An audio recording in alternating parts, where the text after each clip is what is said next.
दोस्तों, आप सब जानते हो कि आपकी 5 उंगलियों में से आपका अंगूठा जो होता है वो बहुत ही कीमती होता है, क्योंकि वो आपके बाकी उंगलियों को एकजुट करके एक मुट्ठी बनाने में, आपकी मुट्ठी को ताकतवर बनाने में कितना क्रूशियल रोल प्ले करता है। आज हम इस वीडियो में ऐसे 5 तरह के भाषाओं के बारे में बात करने वाले हैं जो हम में से हर व्यक्ति को बोलने और समझ में आना चाहिए। और उनमें से एक भाषा है जो हाथ के सारे उंगलियों में से अंगूठे के समान है, जो कि आपके लाइफ में बहुत इंपॉर्टेंट रोल प्ले करता है। इस वीडियो को आखिर तक देखते रहिए ताकि आप इस बेहद खूबसूरत और महत्वपूर्ण जानकारी को सबके साथ शेयर कर सको। मैं हूँ राजेश और मैं आपका स्वागत करता हूँ इंडियन ट्रेजरी ऑफ विजडम पर, जहाँ हम सीधे चलेंगे स्क्रिप्चर्स के सेगमेंट में और पता लगाएंगे कि स्क्रिप्चर्स में क्या छुपा हुआ है। तो दोस्तों, हमारे देश में भाषाओं को सीखना और एक दूसरे के स्टेट्स की भाषाओं को इम्पोर्टेंस देने को लेकर हमें काफी वाद विवाद देखने को मिलता आया है। इनमें से सबसे ज्यादा आक्रोश हमें देखने को मिलता है लोकल स्थानीय भाषा बोलने वाले लोगों में, और जो लोग बाहर से या किसी अन्य स्टेट से आते हैं जॉब के लिए या स्टूडेंट बनकर, उन लोगों में। ये बात किसी से छिपी हुई नहीं है कि नॉर्थ इंडियंस हमारे देश में ये समझते हैं कि हिंदी को ज्यादा प्राधान्य देना चाहिए और साउथ इंडियंस अपने अपने स्टेट लैंग्वेजेस को ज्यादा प्राधान्य देते हैं, और हिंदी के ऊपर इंग्लिश सीखना या इंग्लिश बोलना ये वो प्रेफर करते हैं। इन सब के चलते आपके भी मन में कभी ना कभी ये आया जरूर होगा कि आखिर एक भारतीय होने के नाते हमने कौन से भाषा को प्रायोरिटी देना चाहिए लाइफ में सीखने के लिए, और एक कंक्लूजन पर हम लोग कैसे आ जाए। मेरे भी मन में ये सवाल अक्सर आया करता था हमेशा से। सहाना सिंह इंडिक एक्सपर्ट्स की श्रेणी में ये एक अवार्ड विनिंग कमेंटर रह चुकी है, जो कि भारतीय इतिहास और करंट अफेयर्स पर बात करती है और revisiting the educational heritage of India इस बुक की ऑथर भी है। ये अभी फिलहाल भारत दौरे पर आई हुई है यूएस से, और इन्होंने अपने लिंक्डइन प्रोफाइल पर एक बहुत ही इंटरेस्टिंग व्यक्ति की एक वीडियो पोस्ट करी। डॉक्टर वेंकपैया देसाई ये आईआईटी धारवाड़ के डायरेक्टर है। ये एक इंजीनियरिंग एकेडमिशियन है जो पिछले 34 सालों से टीचिंग प्रोफेशन में है, और उनमें से 27 वर्ष इन्होंने आईआईटी खड़गपुर में पढ़ाया है।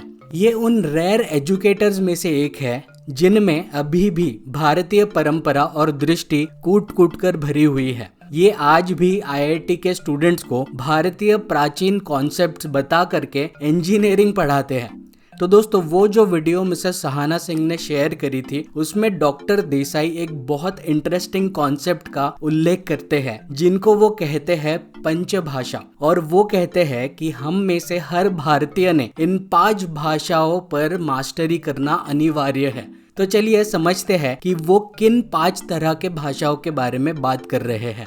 सबसे पहली भाषा है मातृभाषा, यानी हमारा मदर टंग। इसे हम हमारी माँ जो भाषा बोलती है उसे कह सकते हैं, या तो हमारे परिवार में जो मूल भाषा बोली जाती है उस भाषा को हम कह सकते हैं। मातृभाषा को प्राचीन भारत में कनिष्ठिका उंगली से डिनोट किया जाता था, यानी हमारा पिंकी फिंगर, जो कि शक्ति का स्वरूप होता है। हमारे अंदर जो मूल एनर्जी है, जो शक्ति है, उसके समान मातृभाषा को बताया गया है। इस बात में कोई दो राय नहीं है कि इस लैंग्वेज को जानना और समझना ये हमारी हमेशा फर्स्ट प्रायोरिटी होनी चाहिए। अब दोस्तों, दूसरी भाषा है क्षेत्र भाषा, यानी रीजनल लैंग्वेज, यानी उस क्षेत्र की भाषा जहां आपका जन्म हुआ है, या जहां आप पले बढ़े हो, या जहां आप अभी भी रह रहे हो। क्षेत्र भाषा को प्राचीन भारतीय अनामिका से डिनोट किया करते थे, यानी रिंग फिंगर से, और ये शिव भगवान का प्रतीक है। शिव भगवान ये ध्यान का प्रतीक होते हैं, और जिस प्रकार हम मेडिटेट करते वक्त अपने आप को समझने की कोशिश करते हैं, ठीक उसी प्रकार क्षेत्रीय भाषा को जानना और समझना ये अपने आप को जानने के बराबर होता है। ये अत्यंत आवश्यक है हर भारतीय के लिए, कि भले ही जॉब के लिए हो या पढ़ाई के लिए हो, आप जिस भी क्षेत्र में रह रहे हो वहाँ की भाषा से प्यार करें, उसे सीखे, समझे और अपनाए। वहाँ के कल्चर को रिस्पेक्ट करे और दिल से अपनाए, खास करके उस क्षेत्र से जहाँ आप जन्मे हो या पले बड़े हो। जैसे मेरी मातृभाषा बंगाली है और मैं घर पर शुद्ध बंगाली में ही बात करता हूँ और गर्व से कह सकता हूँ कि मैं एक बंगाली हूँ।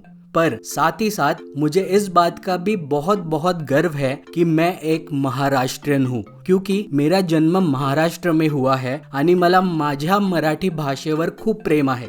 I love Marathi language and its culture. इतना कि मैं जब मराठी में बात करता हूँ तो कोई गेस भी नहीं कर सकता है कि मेरी मदर टंग कुछ और हो सकती है। अब दोस्तों तीसरी भाषा है देश बहुल्य भाषा, यानी नेशंस पॉपुलर लैंग्वेज, यानी ऐसा लैंग्वेज जो आपके देश की मेजॉरिटी पॉपुलेशन बोलती हो या ऑफिशियल तौर पर उस भाषा की सब जगह आपके देश में मान्यता हो। इस भाषा को प्राचीन भारतीय मध्यमा से डिनोट करते थे, यानी मिडल फिंगर, और ये गोचर देवता यानी सूर्य देवता का प्रतीक है। जिस प्रकार सूर्य की किरणें चारों तरफ फैलती है और किसी भी कोने में जाने में सक्षम होती है, ठीक उसी प्रकार देश भाषा को सीखना और बोलने आना इसी बात की ओर इशारा करती है कि ये भाषा सीखना हमारे सबके बीच में एक सिनर्जी पैदा करती है। देश के किसी भी कोने में हमारी खुद की अहमियत को इस्टेब्लिश करने में ये मदद करती है। आई नो ये बड़ा कंट्रोवर्शियल सब्जेक्ट है और भारत की एज सच कोई नेशनल लैंग्वेज नहीं डिफाइंड है, पर हिंदी को ऑफिशियल लैंग्वेज कम्युनिकेशंस के लिए माना गया है। और ये फैक्ट है कि पूरे भारत में सबसे ज्यादा बोले जाने वाली भाषा, सबसे पॉपुलर भाषा हिंदी है। हिंदी फिल्म इंडस्ट्री का भी इसमें योगदान है हिंदी को पूरे भारत भर में पॉपुलराइज करने के लिए। यहाँ तक कि बांग्लादेश, पाकिस्तान, श्रीलंका से लेकर इंडोनेशिया, थाईलैंड और मिडल ईस्टर्न देशों में भी भारत की मेन भाषा हिंदी को ही माना जाता है। इसीलिए डॉक्टर देसाई जो एक साउथ इंडियन है, वो भी कहते हैं कि हमको इस फैक्ट के चलते हिंदी एज अ देश भाषा सीखनी चाहिए और हमें इस भाषा को सहारना चाहिए।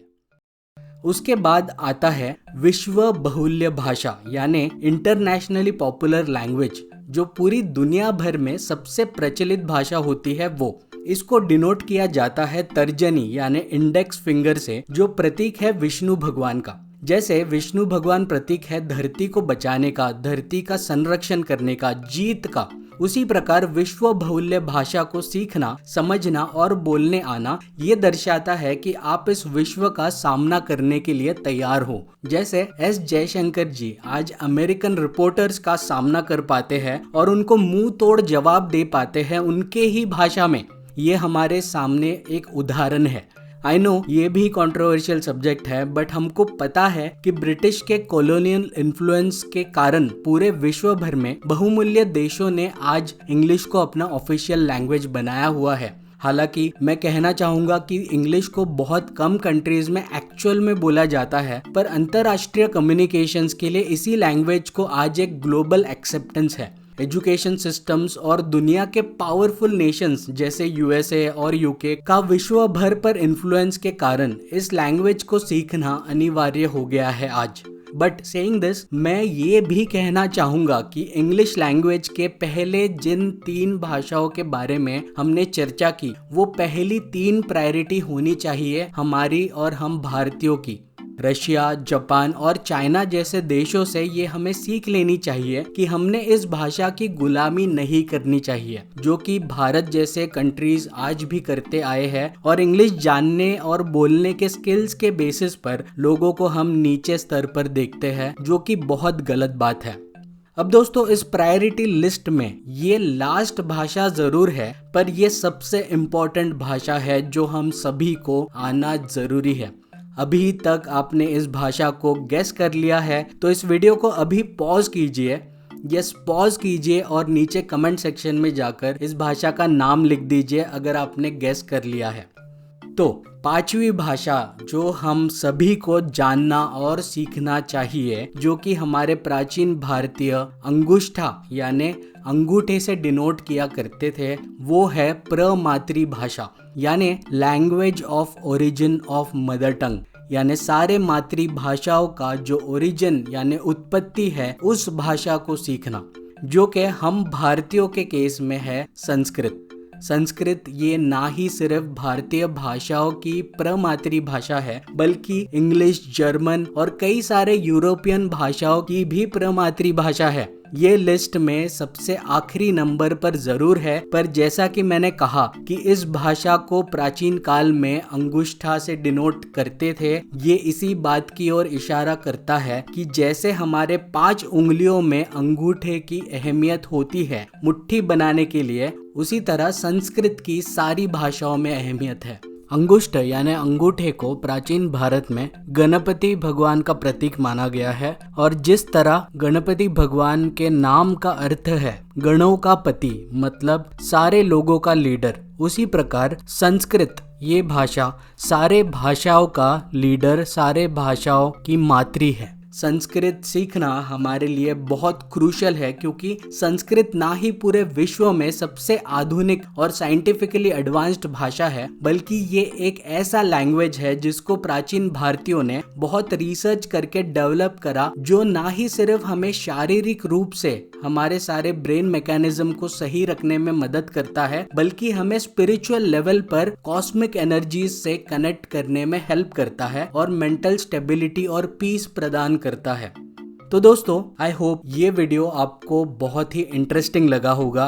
डॉक्टर देसाई और सहाना सिंह को मैं बहुत धन्यवाद देना चाहूँगा इस सुंदर विषय को हमारे सबके समक्ष रखने के लिए, और मुझे गर्व है कि मैं इस वीडियो के माध्यम से आप सब भारतीयों के समक्ष अपना पॉइंट ऑफ व्यू भी रख पाया, शेयर कर पाया। नीचे कमेंट सेक्शन में जाकर मुझे ज़रूर बताएं कि क्या अब से आप इन 5 भाषाओं को सीखने की कोशिश करोगे। मैं जानने के लिए बहुत उत्सुक रहूंगा। और हाँ, जाने से पहले वीडियो को शेयर करके हर भारतीय तक पहुंचाने में मदद जरूर करें। दोस्तों, अगर आप इस चैनल के कंटेंट को पसंद करते हो और वीडियो टॉपिक्स के रिसर्च में मदद करना चाहते हो, तो इस चैनल को फाइनेंशियली सपोर्ट करने के बारे में ज़रूर सोचें। वन टाइम कंट्रीब्यूट करने के लिए हमारा UPI ID है ITW@IDBI, जहां आप किसी भी मनी ट्रांसफरिंग ऐप से ट्रांसफर कर सकते हो, और इस नंबर पर आप गूगल पे भी कर सकते हो। आप हमें फेसबुक और इंस्टाग्राम पर भी फॉलो कर सकते हो। वीडियो पे नीचे कमेंट करके ज़रूर बताएं कि वीडियो आपको कैसा लगा।